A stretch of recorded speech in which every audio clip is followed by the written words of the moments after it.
One of my favorite guests on the Mother of All talk shows is an American in Moscow, the first class. He's a bloodhound for the real truth, the real story. And he's found plenty of blood in the Donbass and elsewhere, where the Ukrainian regime, armed with NATO weapons, have been taking their toll on human life all the time he's been there and longer than that. But guess where Donald was over the last few days? Let me show you before I introduce him. This is Donald Courter abroad. So the event on Kim Il-sung Square has come to an end, and we're driving to a different location now, and so many people throughout the streets. We've been saying hi to them this whole time. Have been, crowds of people down the road for kilometers and kilometers here to welcome the Russian delegation and Vladimir Putin here. I mean, my arm's even getting tired of waving so much. This grandiose warm welcome on Kim Il-sung Square in the center of Pyongyang has just come to an end, that the people of the Democratic People's Republic of Korea have organized for this visit of Russian President Vladimir Putin. As you can see, there's thousands of them on the square, around 50,000, all happy to warmly welcome the Russian president here in Pyongyang for this historic event.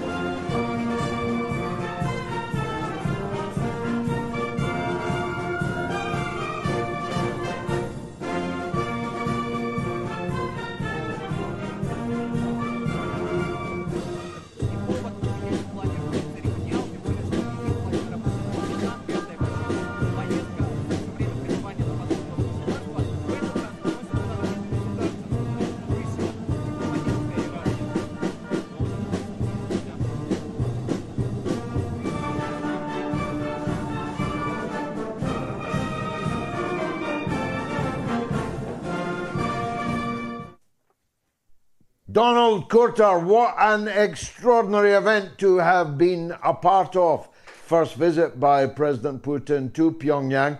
I've been in Pyongyang a couple of times actually, so I already knew it was interesting, but I must say it's looking a bit more plush than the last time I was there 20 years ago. Tell us, Donald, how was it for you in Pyongyang with Putin?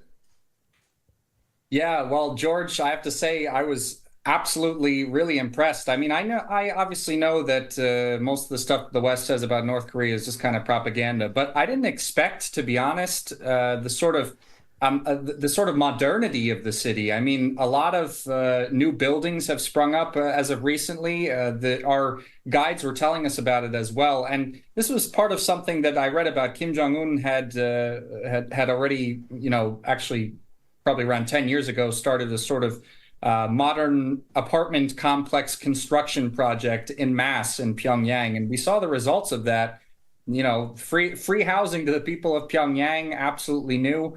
I remember we were passing by some of the apartment buildings, and we asked our minders if they were new or not. He said, no, they were old. They're 7 years old. For me, that's new. But I mean, it was really a fantastic experience. I mean, like I put on my Twitter account, I mean, some of these apartment buildings in Pyongyang would make many people in the West that are trying to, struggling to pay their rent themselves would really be envious of. I mean, I know I would if I was still living in the West. But, it was just in terms of the welcoming that the Korean people gave us, it was just absolutely astounding. They had put so much effort into putting together this welcoming ceremony for Vladimir Putin and the Russian delegation. They're really happy to know that relations between their two countries were really getting warmer and warmer. They welcomed us really well. We had no restrictions on what we could film. That was another thing. We filmed whatever we wanted. We even were able to talk to some people at the event. We caught some short words about with people that could speak English about how excited they were, we spoke to some of the guides about the preparations and everything. They prepared 3 months to put this welcoming ceremony together. And they said that, it's been very, very, very long since they've put together such a welcoming for a foreign leader. I mean, in terms of what I know about North Korea, the kind of welcome that we saw of a foreign dignitary last time I can think of was maybe in the 70s for Nicolae Ceausescu. Maybe I'm wrong, but that's what I remember as the last one where there was such a huge organized welcoming for a foreign dignitary. So that was really cool. No, you remember right. That's exactly the last time that such an event occurred. Sadly, I'm so old, I remember it very vividly indeed. Now, of course, the fools opined that Putin was there with his cap in hand for ammunition and missiles and so on. This is the same set of fools that told us in week 1 or week 3 of the Ukraine war that Russia was running out of missiles and ammunition and stealing washing machines to vulcanize their parts and so on. But in fact, it was a shift in the geostrategic coordinates in the world, wasn't it? It was Putin saying that any attack on North Korea will be regarded as an attack on us. And if America is putting long-range missiles in countries that are hostile to us on our borders, we're going to put long-range missiles in the hands of the people that the United States has deliberately chosen to make enemies of. That was what was really going on, wasn't it? Absolutely.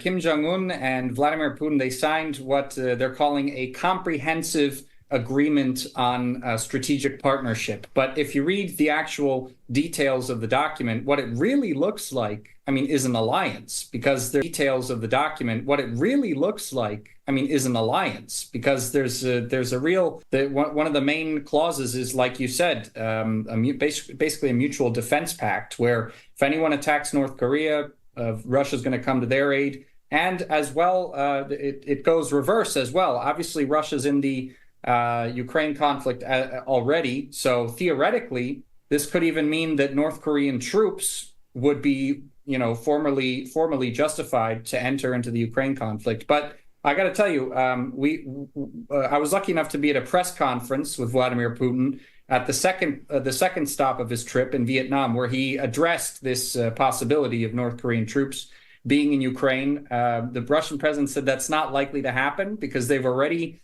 had the opportunity. They were welcome to volunteer or do that already, and they've chosen not to. And Russian president said also they don't really, the Russian forces there don't need any sort of other forces to join there to accomplish the objectives of the military operation. But the North Koreans are, of course, welcome.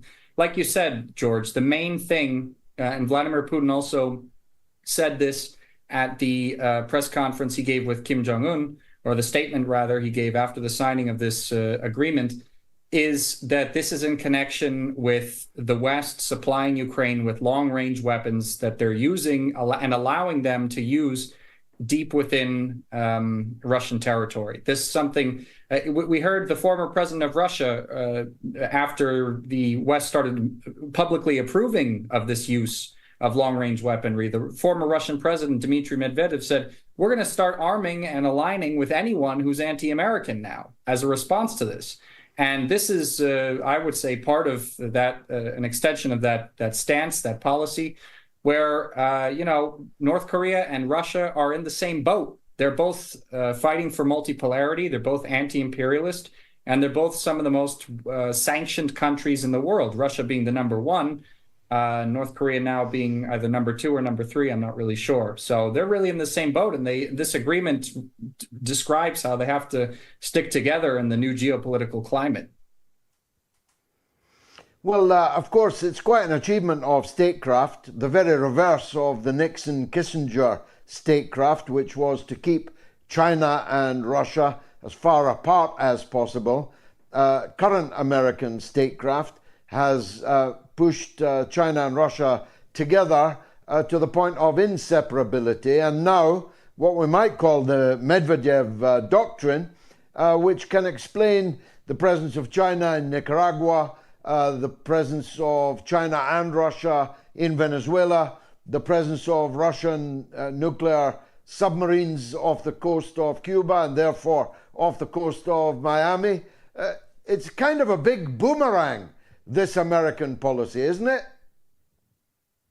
Yeah, I would say so. I mean, because I've long said that that the United States and the West in general, under Washington's leadership, has essentially become its own gravedigger, really. I mean, the whole situation it's set up with sanctions, with its stoking the flames of the Ukraine conflict. All it's done has united previously more loosely connected countries that are all fighting against Western imperialism. It's forced them to unite under the flag of multipolarity, essentially.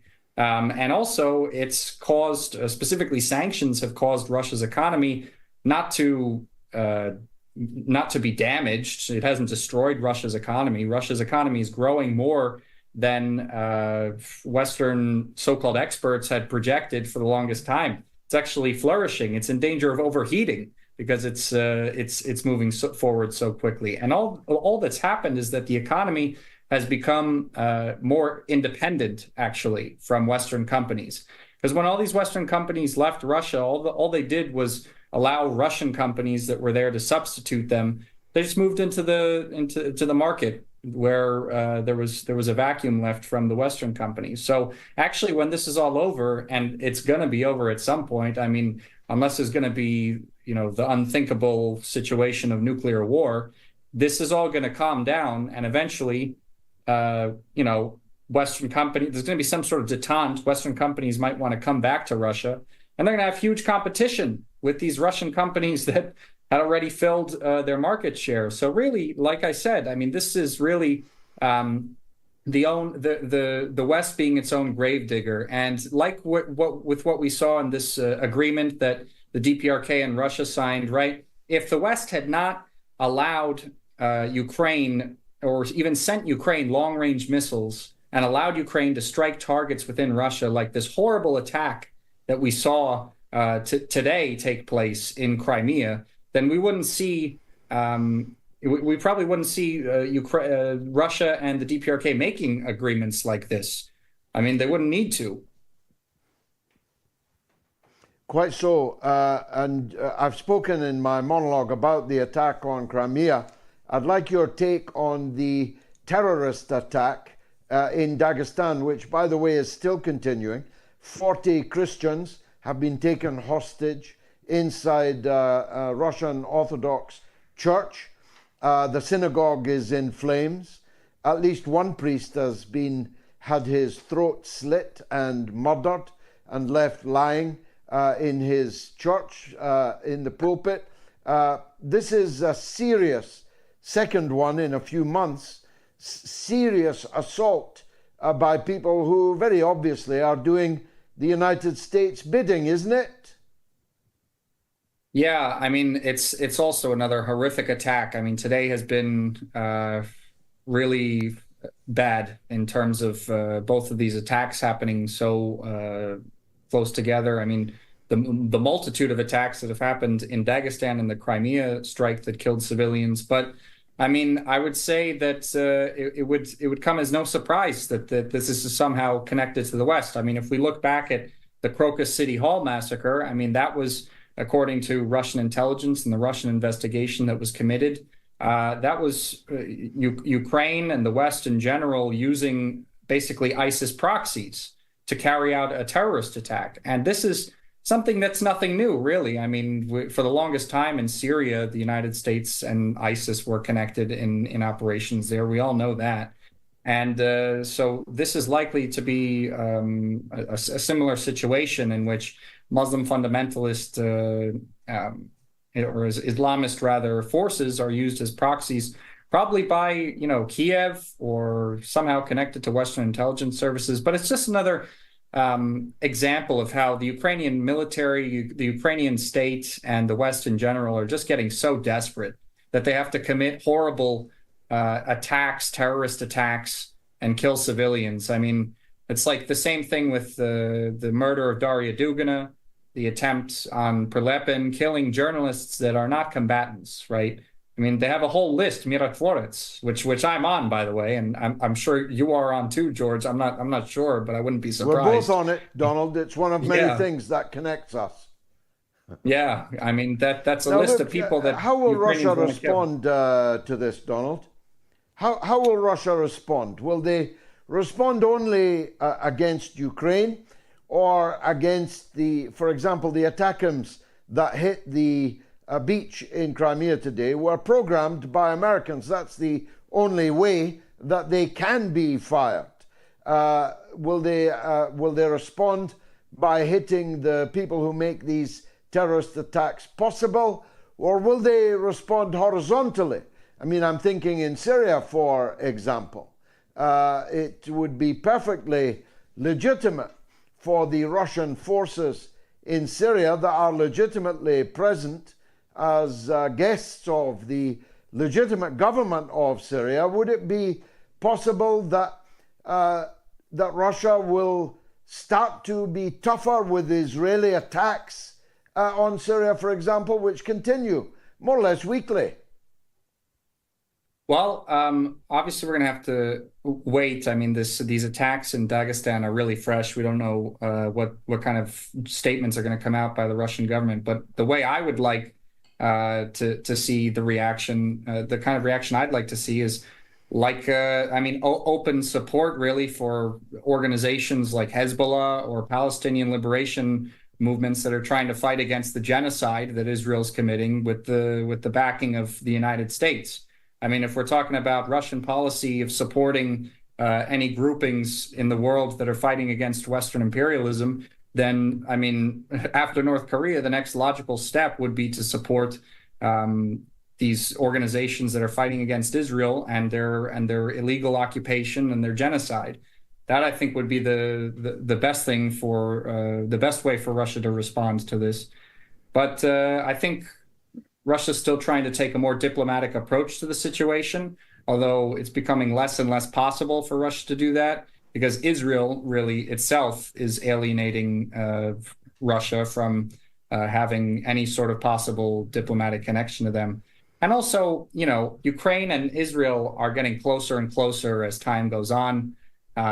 It's becoming, you know, the divisions in these conflicts are becoming clearer and clearer, but from the beginning, it's been West versus the multipolar world, right? So that's how I see it.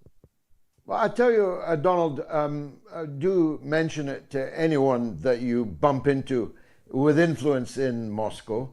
There would be no more popular Russian move that they could possibly make than to step up their support for the Palestinian people under bombardment, for the Lebanese people preparing tonight for a possible ground invasion by America's #1 ally in the world, State of Israel, by the Yemeni people who are continuing to be bombarded by Western airplanes, for applying their own economic sanctions against people sailing supplies to a genocidal occupying country like Israel through their waterways.